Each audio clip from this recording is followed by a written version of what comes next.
আসসালামু আলাইকুম, back to my channel Rupsina কিচেনে আপনাদের সবাইকে স্বাগতম। আমার আজকের রেসিপি হচ্ছে ডিম চপ। ইফতারের জন্য হতে পারে দারুণ একটা রেসিপি। বেসনের মাঝে এই চপটা খেতে অনেক বেশি মজার হয়। চলুন তাহলে রেসিপিটা দেখে নেওয়া যাক।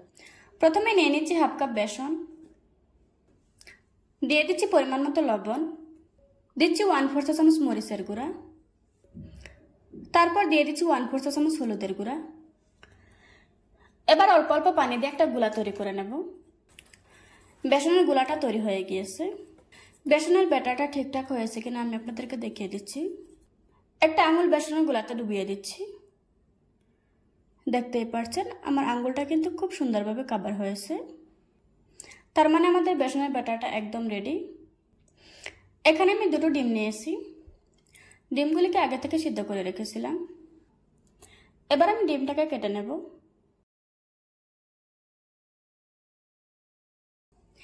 ডিমটাকে আমি 5টা ভাগে ভাগ করে নিয়েছি। আমার ডিমগুলি কেটে নেওয়া হয়ে গিয়েছে। তারপর নিয়ে নিচ্ছি কিছু পেঁয়াজ বেরেস্তা, আর নিয়ে নিচ্ছি 3টা শুকনো মরিচ, দিচ্ছি স্বাদ মতো লবণ, 1/4 চা চামচ দিয়ে দিচ্ছি ভাজা জিরার গুঁড়া, দিয়ে দিচ্ছি কিছু ধনে পাতা কুচি। এবার আমি সবগুলি উপকরণ খুব ভালোভাবে মিশিয়ে নেব।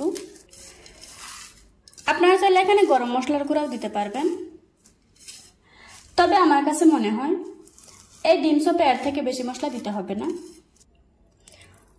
এখন দিয়ে দিচ্ছি আগে থেকে সিদ্ধ করে রাখা দুটো আলু। আলুটা গরম থাকা অবস্থায় ম্যাশ করে নিয়েছিলাম। আমি আবারও সবকিছু খুব ভালোভাবে মিশিয়ে নেব।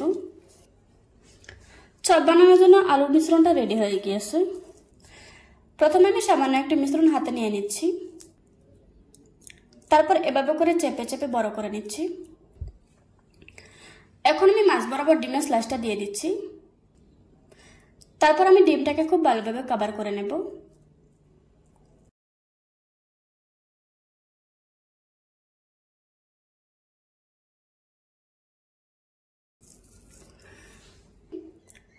আর এরকম বলের মতো করে বানিয়ে নিচ্ছি। এভাবে করে আজকে আমি সবগুলি বানিয়ে নেব। বানানো হয়ে গিয়েছে। এখন একটা বল বেসনগুলোতে ডুবিয়ে দিচ্ছি। এখন একটা চামচ দিয়ে উঠিয়ে গরম তেলের উপর ছেড়ে দেব।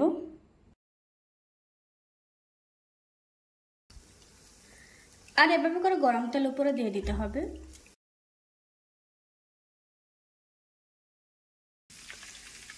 সবগুলি ছেড়ে দেওয়ার পর চুলার আঁচ মিডিয়ামে রেখে এগুলিকে লাল করে ভেজে নিতে হবে। কিছুক্ষণ ভেজে নেওয়ার পর এখন খুব সুন্দর একটা কালার এসেছে। এবার আমি তেল ঝরিয়ে একটা প্লেটে তুলে নেব। দেখুন বন্ধুরা, আমার ডিম চপগুলি বানানো হয়ে গিয়েছে। একটা ভেঙে আপনাদের সাথে শেয়ার করছি। আশা করছি আমার আজকের এই সহজ রেসিপিটা আপনাদের কাছে ভালো লাগবে। ভালো লাগলে আমার চ্যানেলটা সাবস্ক্রাইব করে পাশে থাকা বেল বাটনটি অন করে রাখবেন। আবারও কথা হচ্ছে নতুন কোনো ভিডিওতে। ততক্ষণ সুস্থ থাকবেন, ভালো থাকবেন। আল্লাহ হাফেজ।